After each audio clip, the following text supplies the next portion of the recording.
ป้าพี่น้องมาเบิ่งเงินครัวด้านหน้ามือนี้มาเบิ่งเลิกการมา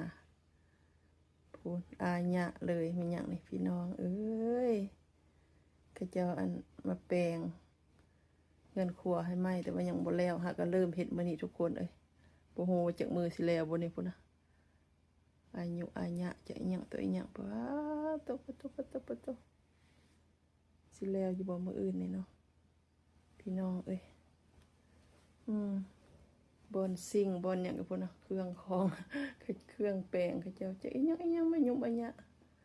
โอ้ยสิจังได้บัดนี้พี่น้องสิได้เฮ็ดกินสิได้เฮ็ดอยู่เฮ็ดกินได้ว่าบัดนี้สิเฮ็ดจังได้บัดนี้นะเป็นจังซี่โอ้ยพี่น้องเอ้ยมาเบิ่งซอยกันเฮ็ดได้ก็สิเฮ็ดอยู่เฮ็ดกินได้อดเอาว่ามื้อนี้นะเต็มอันยะอยู่นี่บ่มีบ่อนเฮ็ดบ่มีบ่อนบ่มีรูมบ่มีบ่อนเฮ็ดอยู่เฮ็ดกินบ่มีซิงเลยเขาจะเอาออกนี่บ่อนซิงนี่ซิงบ่อนซิงอันบ่อนนี่นะ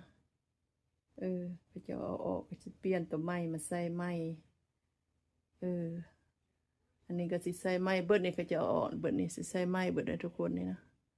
สิแปลงไม้เบิดนี่นะโอ้โหมือได้สิแล้วเนาะถ้าเบิ่งโอเคมื้อนี้อดเอาอาหารนะ